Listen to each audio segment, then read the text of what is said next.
faedah dari turunnya hujan itu.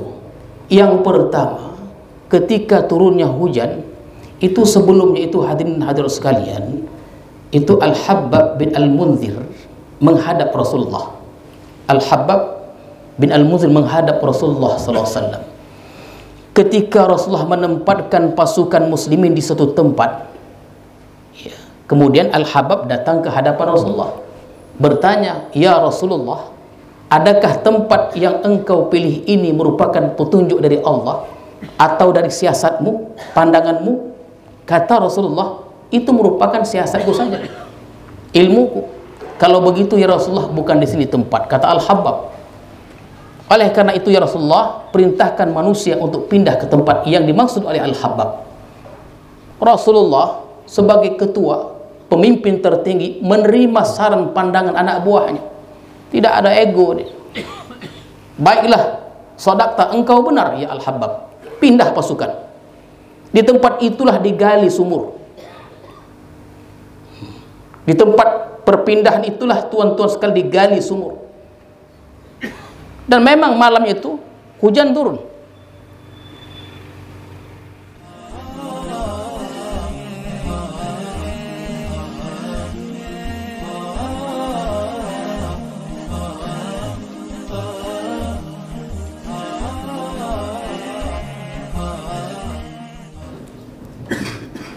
Al-Fatihah.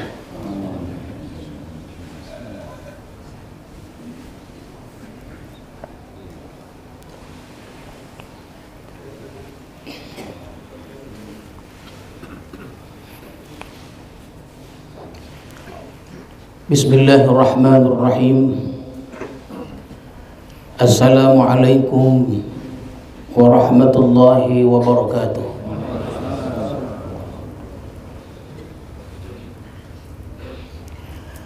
Alhamdulillahilladzi jama'ana fi rawdatin min riyadil jannah. Ashhadu an la ilaha illallah wahdahu la syarika lah, wa ashhadu anna sayyidana Muhammadan abduhu wa rasuluhu la nabiyya ba'dah. Allahumma salli wa sallim wa barik ala sayyidina Muhammadin Abi Zahra Fatimah wa ala alihi wa ashabihi wa zurriyatihi wa atba'ihi ila yaumil qiyamah. Amma ba'du. Yang saya hormati tuan-tuan para khalifah, para alim ulama, hadirin hadirat, serta para tetamu sekalian yang datang dari jauh maupun yang datang dari dekat, termasuklah tuan-tuan para khalifah ini. Alhamdulillah, marilah kita bersyukur kepada Allah Subhanahu wa taala yang telah melimpahkan rahmat dan hidayahnya kepada kita semua, sehingga pada malam hari ini kita dapat melaksanakan salat maghrib berjamaah di madrasah ini. Salawat dan salam kita ucapkan dan kita sampaikan kepada Rasulullah sallallahu alaihi wasallam beserta keluarga, para sahabat dan para pengikut-pengikut beliau. Mudah-mudahan hadirin sekalian kita mendapat syafaat Rasulullah di hari kemudian nanti. Amin ya rabbal alamin. Maka berfirman Allah Subhanahu wa taala di dalam suratul Anfal ayat yang ke-11, sambungan ayat sebelumnya.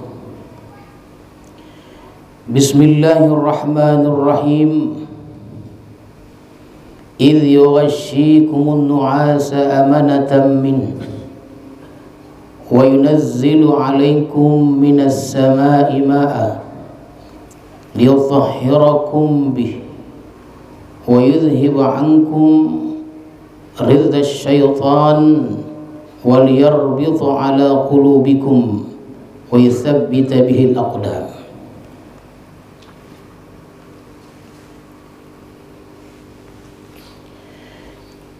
Dan ingatlah tatkala dia Tuhanmu menjadikan kamu itu mengantuk, an-nu'as, amanatan min, sebagai keamanan daripadanya, wa yunazzilu alaikum minas sama', dan menurunkan atas kamu dari langit ma'a, air, liyutahhirakum bih, untuk bersihkan diri, wa yudhiba ankum, menghabiskan dari kamu itu rizaz syaitan, kotoran-kotoran syaitan, wal yarbita ala qulubikum, untuk menguatkan hati-hati kamu, wa yuthabbita bil aqdam, meneguhkan pendirian kamu. Itulah tuan-tuan serta hadirin sekalian, terjemahan, lebih kurang terjemahan ayat yang ke-11 dari suratul Anfal, surah yang ke-8 nih. Setelah Rasulullah sallallahu alaihi wasallam berdoa dengan khusyuknya, dan itu sudah kita sampaikan pada pertemuan sebelumnya, beserta bait-bait yang dikumandangkan Rasulullah, begitu hebatnya doa Rasulullah sehingga terjatuh selendangnya itu sebelum terjadinya perang Badar itu.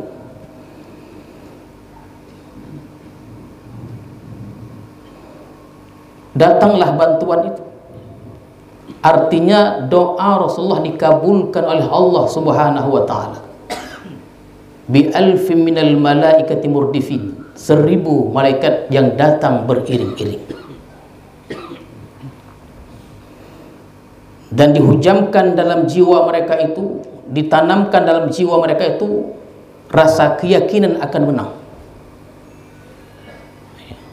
Menang, ya. Dan pada malam hari esoknya perang itu, ini dia. Ini maksud ayat ini. Esok perang, malam ini, idh yughashshikumun nu'asa amanatan min, mereka mengantuk dan tidur. Padahal esok perang. Orang biasanya kalau takut tuh tak bisa tidur, mengelabah hatinya. Takut tak bisa tidur, ika nyenyak tidurnya. Itulah maksud idh yughashshikumun nu'asa amanatan min. Tidur semuanya. Bahkan Imam Ali berkata, kulihat, kupandang semua sahabat-sahabat itu tidur dengan pulasnya. Sonanglah hati itu mau perang esok tuh. Kan begitu tuh. Esok perang tuh senang hati. Kita berondok mungkin malam itu. Senang hati, tidur. Kata Imam Ali, kulihat tidur semuanya kecuali Rasulullah sallallahu alaihi wasallam yang senantiasa salat sepanjang malam. Rasulullah, yang lain tidur.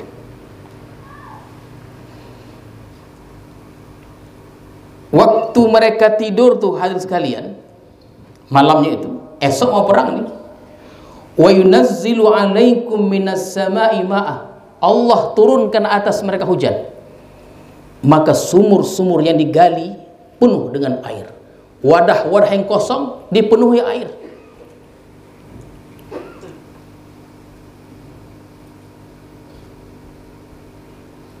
Itu maksudnya liyutahhirakum bih, untuk membersihkan diri. Wa yudhiba ankum rajaz syaitan, dan untuk menghabiskan kotoran-kotoran syaitan, dan untuk menguatkan hati serta memantapkan, meneguhkan pendirian tadi. Jadi hadirin sekalian, ada 4 faedah kalau begitu. Kalau bunyi ayatnya begini, dia ada 4 faedah dari ayat ke-11 dari surat Al-Anfal ini. Apa dia? Faedah dari turunnya hujan itu. Yang pertama, ketika turunnya hujan itu, sebelumnya itu hadirin sekalian, itu Al-Habbab bin Al-Munzir menghadap Rasulullah. Al-Habbab bin Al-Munzir menghadap Rasulullah SAW.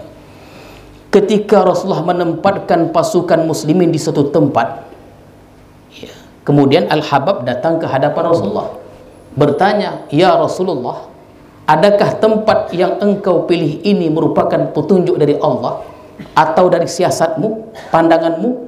Kata Rasulullah, itu merupakan siasatku saja, ilmuku. Kalau begitu ya Rasulullah, bukan di sini tempat. Kata Al-Habbab, Oleh karena itu ya Rasulullah, perintahkan manusia untuk pindah ke tempat yang dimaksud oleh Al-Habbab. Rasulullah sebagai ketua, pemimpin tertinggi, menerima saran pandangan anak buahnya. Tidak ada ego dia. Baiklah, sadaqta, engkau benar ya Al-Habbab. Pindah pasukan. Di tempat itulah digali sumur. Di tempat perpindahan itulah tuan-tuan sekali digali sumur. Dan memang malam itu hujan turun. Jadi yang pertama, ketika hujan turun pada malam itu dan berisi sumur-sumur yang digali itu, yang pertama mereka bisa mempergunakan air, membersihkan diri. Cukup untuk mandi, cukup untuk berwudu, bersuci dan lain-lain, puas mereka menggunakan air. Sementara kaum kafir Quraisy ini tidak ada air. Jumlahnya 1000 lebih. Sedangkan orang Islam 300, dan dalam riwayat yang lain Al-Ashah yang terbanyak itu adalah 313. Pasukan Taliban itu kan itu dia 313, 313. Badar, berani semuanya pasukan Taliban itu. Ini Islam ini ada pasukan Taliban nanti. Ya, ada pasukan Taliban di Islam nih. Lambang itu 313. Itu dia. Itu berani mati semuanya. Itu yang pertama, membersihkan diri dengan air itu. Yang kedua, menghilangkan, menghabiskan kotoran-kotoran dengan adanya air itu. Sebab kalau tidak ada air hujan dan satu kawasan itu kotor hadirin sekalian, itulah bersarangnya pengaruh setan dalam hati manusia itu. Maka kita ini air sangat vital sekali. Jangan sempat tidak ada air. Kalau di satu kawasan itu kotor, sarangnya pengaruh setan bisa masuk ke dalam jiwa kita.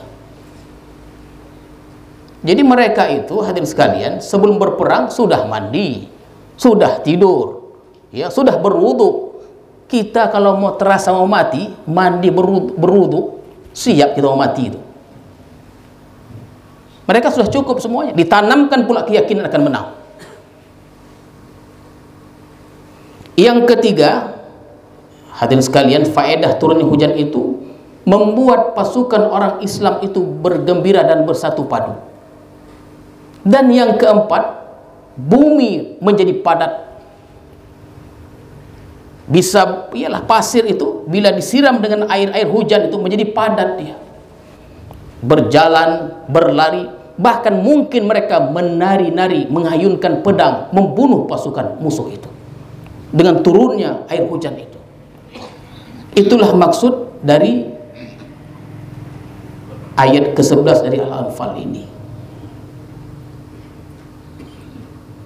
Wa yuthabbita bihil aqdam, ya. Diteguhkan, ya. Teguh pendirian, semuanya sudah siap. Rasa itu sudah menang dia, ya. Kata Allah pula, idh yuhi rabbuka ilal malaikah. Ingatlah ketika Tuhanmu mewahyukan kepada malaikat. Allah wahyukan kepada malaikat.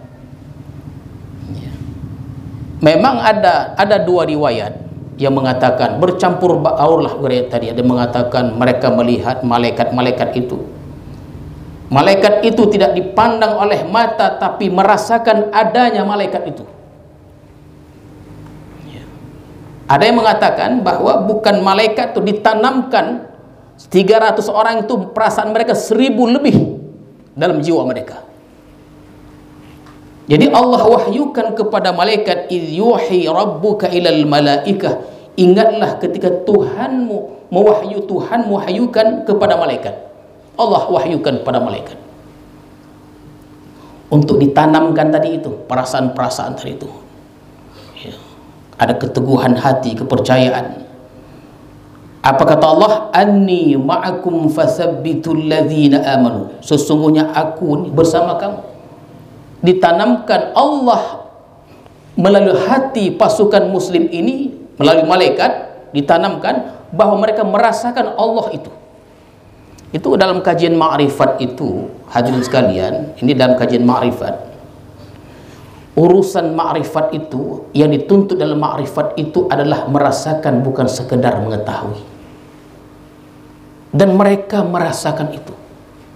Rasulullah memberitahu kepada kita Allah itu pengasih penyayang. Tahu kita, tapi kita tidak tahu, merasakan, belum pernah merasakan bagaimananya kasih sayang Allah itu. Allah itu Al-Jabbar, Al-Mutakabbir, Al-Aziz, Al-Qahar, memaksa, kesombongan, keangkuhan, itu sifat Allah. Jalal Allah seperti itu. Kita tahu dari Rasulullah sallallahu alaihi wasallam dengan sifat-sifat Allah, tapi mungkin kita belum merasakan itu. Kita tahu ada perlindungan Allah, tapi kita tidak merasakan perlindungan Allah itu. Nah, itu ma'rifat itu begitu dia. Ya, urusan ma'rifat itu adalah urusan merasakan, bukan sekedar mengetahui. Nah, itu kita mesti belajar untuk itu, supaya kita merasakan sifat jamal Allah dan sifat jalal Allah itu. Dan orang-orang muslim, pasukan Islam dalam perang Badar itu merasakan itu, bahwa Allah itu bersama mereka, makanya mereka berani, hadirin sekalian. Fathabbitul ladzina amanu, tetapkan hati-hati orang beriman itu. Jadi walaupun mereka 313 orang, mereka itu merasa lebih dari 300. Sudah dengan persiapan, jadi sudah siap menghadapi musuh itu. Musuh ini pula yang jumlahnya 1000 lebih. Perbandingannya hadirin dan hadirat sekalian, 313 ini ada riwayat mengatakan pasukan berkuda kaum Islam ini satu orang saja yang berkuda, yang lain jalan kaki, namanya Miqdad yang berkuda ini. Harta tak ada, mereka baru saja hijrah ke Madinah. Tentaranya itu yang berkuda itu satu orang saja, Al-Miqdad, yang lain berjalan kaki. Dan itu sudah kita hurai dengan detailnya pada pertemuan sebelumnya. Ditanamkan rasa keberanian, keyakinan untuk menang berhadapan musuh, sementara Allah tanamkan di hati orang-orang kafir ini rasa takut dan gentar. Inilah maksud ayat sa'ulqi fi qulubil ladzina kafaru ra'ba. Kumasukkan ke dalam hati orang-orang kafir itu ar-ra'ba, takut. Ini antara iya dan tidak nih orang ini. Maju atau tidak? Udah kalah malu. Sudah berhadapan 1000 dan 313. Mau tak mau mesti menghadap. Dan pada pertemuan itu sudah kita ceritakan ketika ditanya Rasulullah, siapa saja dari kaum kafir itu? Disebutkan satu persatu. Kata Rasulullah, inilah hatinya, hati Mekah. Buah hatinya Mekah. Kenapa Rasulullah katakan buah hati Mekah? Orang-orang kesayangan Mekah, orang-orang hebat dari Mekah itu semuanya hadir dalam perang Badar itu, dan kebanyakannya mati. 70 orang yang mati itu sebagian besarnya pemuka-pemuka kaum masyarakat Mekah itu.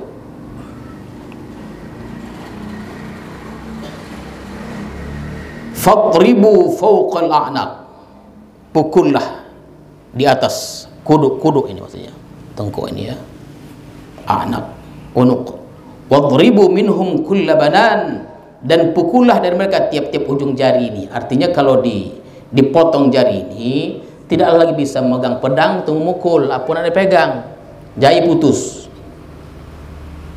Jadi jangan agak lagi, hantam terus. Itu artinya beginilah ya. Jadi hantam terus. Fadribu fawqal a'naq wadribu minhum kulla banan, hantam terus, gasak terus bahasa kita. Jangan tanggung-tanggung lagi. Ya. Mau berputusan palo tuh. Ya.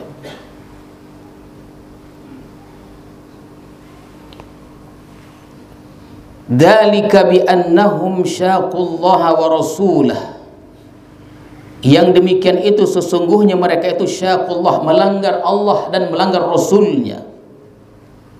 Wa may yushaqiqillaha wa rasulahu, barang siapa yang melanggar Allah dan Rasulnya, fa innallaha syadidul iqab, pedih azab iqab Allah ini.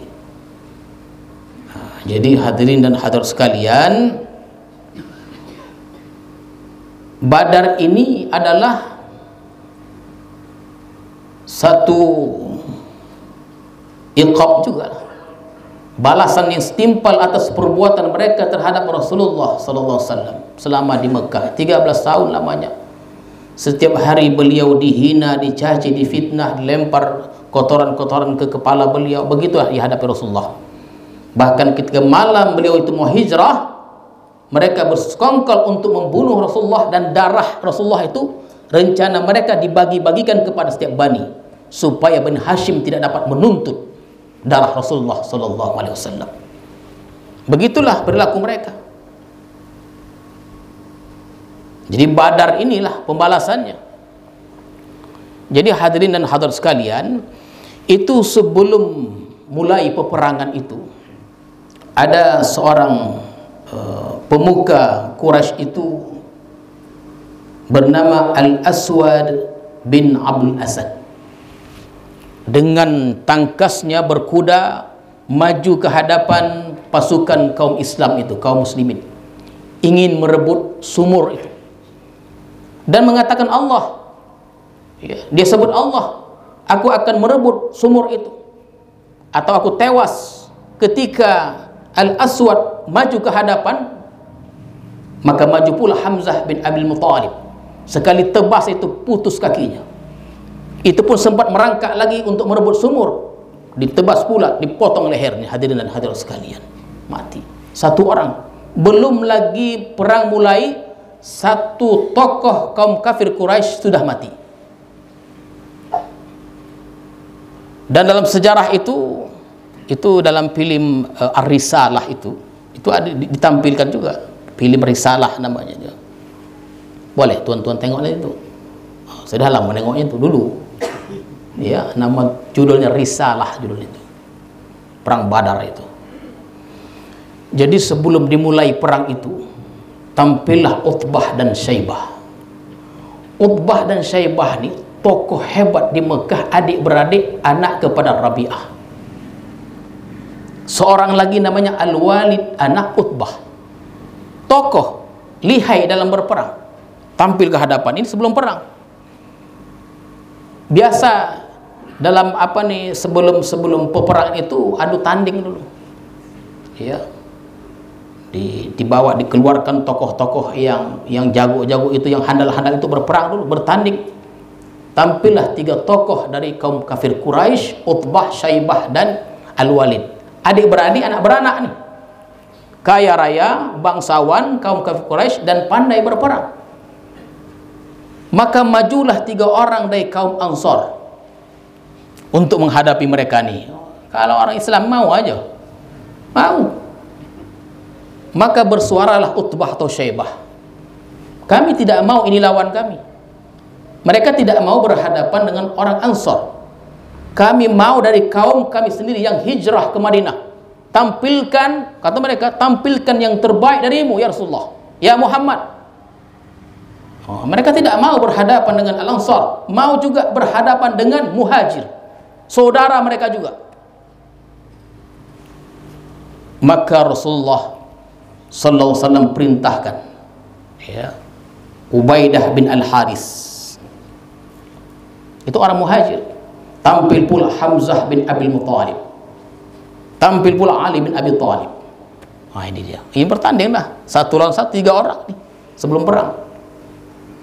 Utbah berhadapan dengan Ubaidah, Syaibah berhadapan dengan Hamzah, Al-Walid masih muda, seumur mungkin dengan Ali, berhadapan dengan Ali karramallahu wajhah.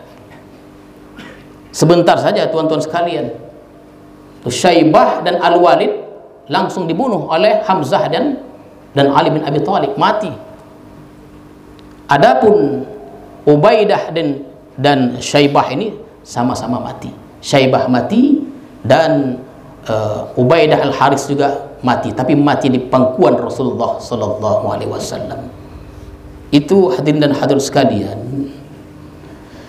itu disebutkan ketika Ubaidah bin Al-Haris ini sudah akan menghembuskan nafas terakhirnya di pangkuan Rasulullah sallallahu alaihi wasallam.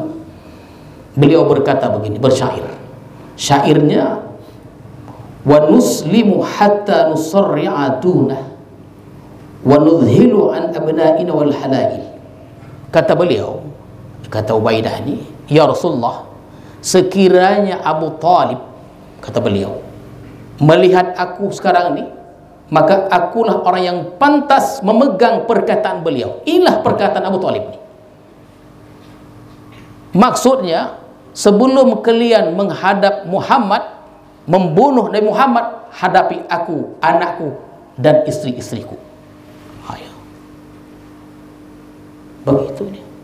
Itu maksudnya, wa nuslimu hatta nusarri'a dunah wa nudhilu an abna'ina wal halail.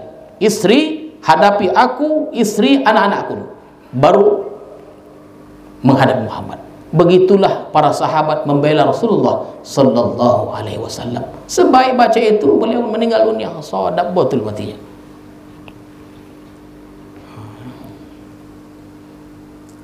Kita orang baca kaca-kaca itu. Ya. Wa nuslimu hatta nusarri'a dunah wa nudhilu an abna'ina wal halail. Itu perkataan Abu Thalib ketika membela Nabi Muhammad, ketika pemuka-pemuka Quraisy meminta beliau untuk menyerahkan Nabi Muhammad. Diulang kembali oleh Ubaidah. Baru mulai berperang. Mati akhirnya 4 orang dari kalangan kaum kafir Quraisy mati, termasuk Al-Aswad tadi, dan 1 orang dari kaum muslimin. Hadirin dan hadirat sekalian, baru mulai perang. Memanglah dalam peperangan itu ada disebutkan bahwa mereka melihat malaikat. Ada memang tafsir seperti itu. Ya, tapi kita cenderung lebih bahwa ditanamkan dalam jiwa mereka itu keberanian. Ya. Dan kata Umar bin Al-Khattab dalam perang Badar itu, kata beliau, kami sangat merasakan hadirnya malaikat itu yang tidak kami rasakan pada peperangan-peperangan sesudahnya. Ya, begitulah dia. Jadi hadirin dan hadirat sekalian, 70 orang tewas dari kaum kafir Quraisy dan 70 orang ditawan. Sementara dari kaum muslimin 11 orang, sebahagian riwayat mengatakan 14 orang. Di antaranya adalah, hadirin dan hadirat sekalian, ada nama salah seorang sahabat itu, namanya itu Suraqah. Ya, beliau ini menjaga tempat yang tinggi. Ya, menjaga tempat tinggi, memantau. Jadi beliau ini mati karena panah tersasar dia. Ya, panah itu tersasar dia, terkena dia pun mati. Dalam riwayat Hamka menceritakan seperti itu. Maka ibunya bertanya kepada Rasulullah, di mana tempat anaknya itu? Kata Rasulullah, surga ini ada 8 tingkat dan beliau ini anakmu di tingkat yang paling tinggi. Ya. Jadi panah yang tersasar aja mati, dapat surga paling tinggi. Apalagi botol. Itu mungkin paling tinggi. Apalagi Hamzah, ya, Hamzah ketika perang Uhud dan lain-lainnya, tentulah pada tingkat yang lebih tinggi laginya. Hadirin dan hadirat sekalian, kemudian Allah Subhanahu wa taala berfirman, lanjutan dari ayat yang saya bacakan tadi, ya ayyuhalladzina amanu, wahai orang-orang yang beriman, idza laqitumul ladzina kafaru, apabila engkau bertemu atau berjumpa dengan orang-orang kafir zahfan, dalam satu penyerbuan, ya, dalam satu penyerbuan, fala tuwalluhumul adbar, janganlah engkau berpaling punggung dari mereka, memalingkan punggung dari mereka, artinya melarikan diri. Ini para sahabat sangat takut dengan hal ini. Ada 7 dosa besar, yang ke-7 itu adalah lari dari perang. Hadirin sekalian, ada 7 dosa besar, di antara syirik pada Allah. Yang ke-7 itu adalah lari dari perang. Dan ini para sahabat sangat menjaga hal ini. Itu pernah dalam satu riwayat, hadirin dan hadirat sekalian, Abdullah bin Umar dalam satu patroli dengan Rasulullah sallallahu alaihi wasallam. Ya, patroli bersama, kemudian terpisah mereka ini. Mereka tidak bertemu dengan Rasulullah, terpisah dalam perjalanan dalam satu patroli. Mereka sedih. sehingga mereka bermusyawarah mencari Rasulullah SAW. Takut mereka terkena dengan ayat ini, lari dari perang padahal patroli saja. Sehingga tidak berapa lama kemudian mereka bertemu dengan Rasulullah SAW, dan beliau ceritakan hal ini pada Rasulullah. Itu bukan lari, tidak apa. Lalu Abdullah bin Umar mencium tangan Rasulullah SAW. Itu dia. Ada riwayat tangan Rasulullah dicium oleh Abdullah bin Umar, tidak terkena dengan ayat ini, bukan melarikan diri. Sahabat-sahabat paling takut dengan ayat ini, melarikan diri dari medan perang, karena itu termasuk dosa besar.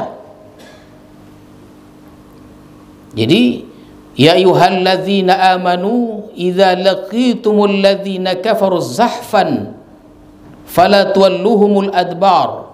Janganlah engkau memalingkan punggung, maksudnya melarikan diri. Itu hadirin dan hadirat sekalian disebutkan dalam tafsir Ibn Jarir At-Tabari.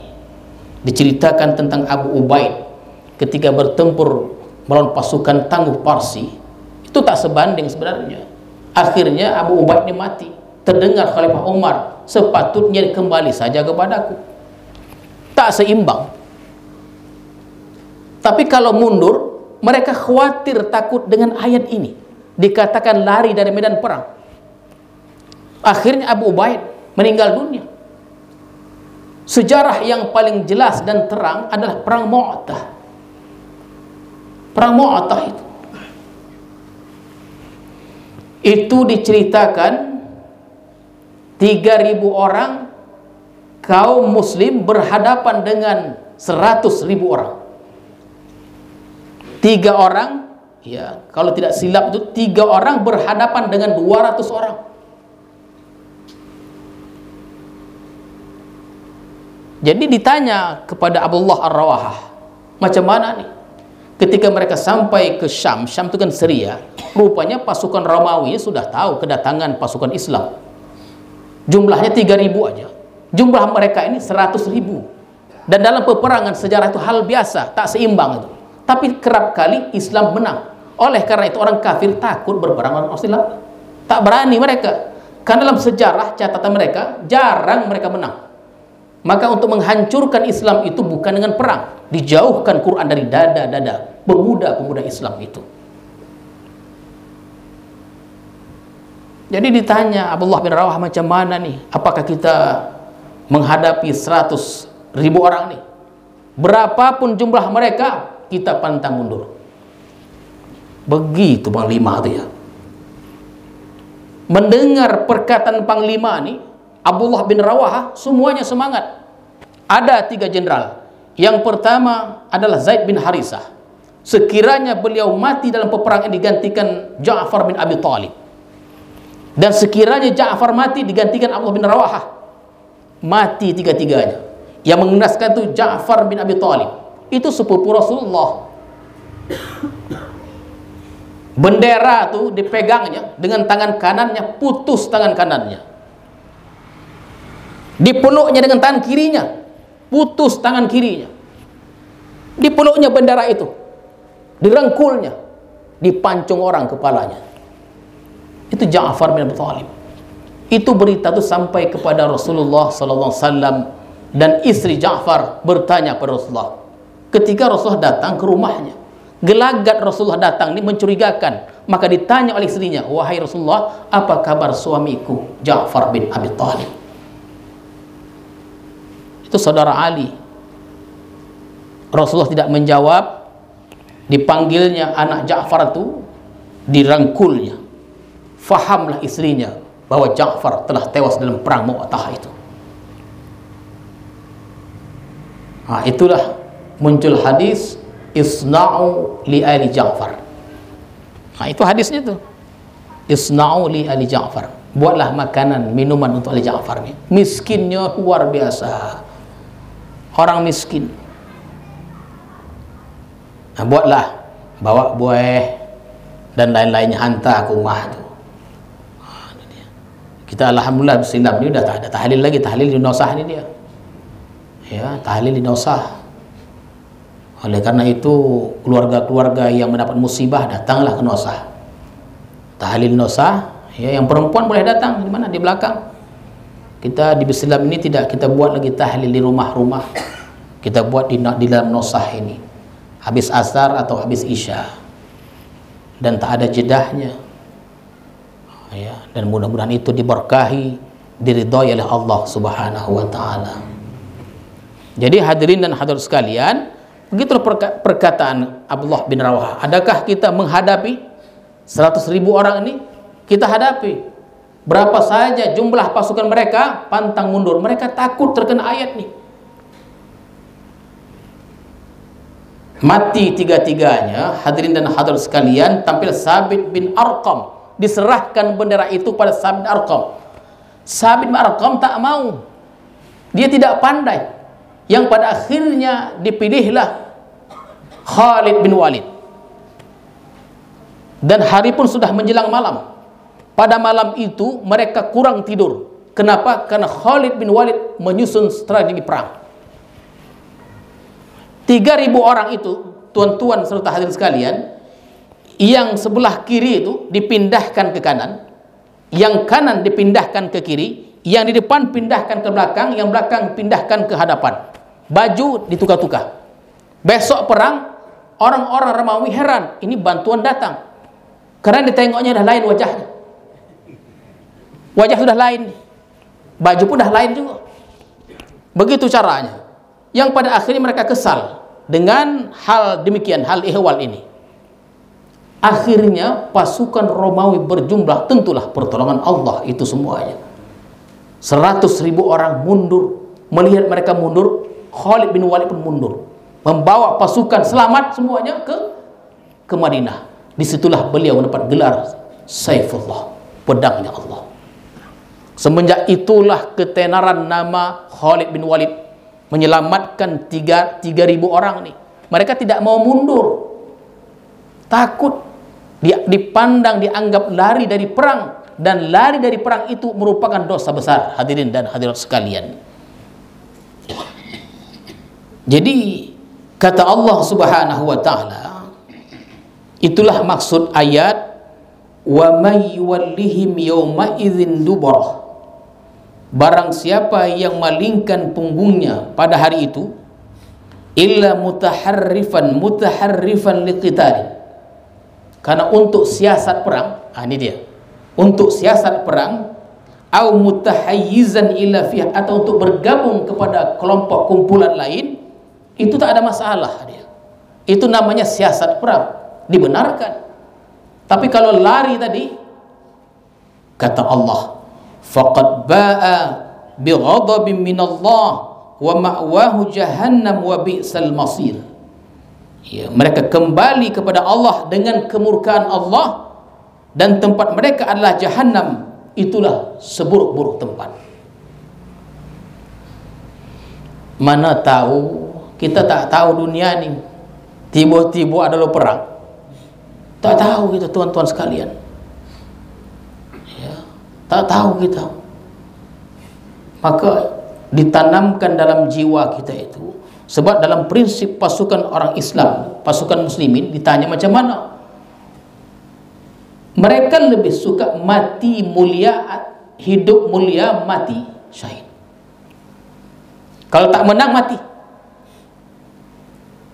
Kita tak tahu di kemudian hari.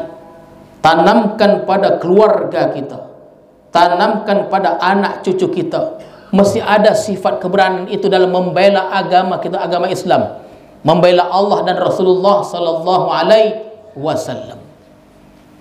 Sekarang ini dah banyak statement, perkataan-perkataan yang sangat merugikan orang Islam. Ya, sangat merugikan orang Islam. Sekarang sudah biasa kita mendengarkan bahwa agama itu sama, contohnya. Ya. Siapapun orangnya, kita sampaikan lagi, siapapun orangnya yang mengatakan bahwa agama itu sama, lebih baik dia murtad. Ketika dia murtad, bercakaplah begitu, supaya cakap itu keluar dari orang murtad, bukan keluar dari orang muslim. Kita ini mesti pegang itu. Mudah hanya mengatakan agama itu sama. Kalau sama tuh suruhlah dia murtad. Agama itu tidak sama. Tanamkan dalam jiwa anak-anak kita, cucu kita, agama tidak sama. Itu baru satu, belum lagi hal-hal lainnya yang merugikan agama kita, agama Islam ini. Jadi itulah di antara maksud, hadirin dan hadirat sekalian, yang dibenarkan ini illa mutaharrifan liqitalin au mutahayyizan ila fi'ah. Itu dibenarkan. Kalau mundur untuk siasat perang atau bergabung dengan kumpul lain, itu tidak ada masalah, ya, dibolehkan. Tetapi kalau di luar itu, kata Allah, faqad ba bi ghadabin minallah wa ma'wahu jahannam wa bi'sal masir. Kembali kepada Allah dengan kemurkaan Allah, dan tempatnya adalah jahanam, dan jahanam itu adalah seburuk-buruk tempat. Itulah hadirin dan hadirat sekalian yang dapat kita sampaikan. InsyaAllah ini ada satu ayat lagi, kata Allah Subhanahu wa ta'ala sebagai penutup, falam taqtuluhum walakinnallaha qatalahum. Bukanlah kamu yang membunuh, tetapi Allah lah yang membunuh itu. Begitulah dia. Itu tauhidul af'al, begitu dia. Disitulah hadirin dan hadirat sekalian, kalau kita dalam perang menang, kita Allah itu menang, itu milik Allah. Ya, dikuatkan dengan ayat berikutnya, wa ma ramaita idh ramaita walakinnallaha rama. Jadi bukan kita yang melempar itu, ketika kita melempar itu bukan kita melempar itu, yang melempar itu walakinnallah, tetapi Allah lah yang rama, melempar itu. Ada dikatakan dalam satu riwayat, itu Rasulullah ambil pasir tuh, dilemparkan Rasul ke hadapan tuh. Itu banyak yang kena ke mata orang-orang kafir Quraisy. Itu ada ilmunya tuh. Ya, ada ilmunya tuh. Orang Melayu goma mencari ilmu itu dia. Paling goma dilempar buta mata sehingga takut. Kenapa tak boleh melihat? Jadi wa ma ramaita idh ramaita walakinallaha rama wal yubliyal mu'minin minhu balaan, memberikan yang terbaik kepada orang-orang beriman, yaitu kemenangan. Innallaha samiun alim, dan sesungguhnya Allah itu maha mendengar lagi maha mengetahui. Jadi itulah dia hadirin dan hadirat sekalian, mudah-mudahan ada manfaatnya pada pertemuan kita pada malam hari ini. A'udzubillahi minasyaitonirrajim. Bismillahirrahmanirrahim. Allahumma zidna ilma warzuqna fahma walhiqna bis-salihin. Allahumma ij'al jam'ana hadza jam'an marhuma wa tafarruqana min ba'dihi tafarruqan ma'suma. Wa sallallahu ala sayyidina Muhammadin wa ala alihi wa sahbihi ajma'in. Subhana rabbika rabbil izzati amma yasifun wa salamun alal mursalin walhamdulillahi rabbil alamin. Assalamualaikum warahmatullahi wabarakatuh.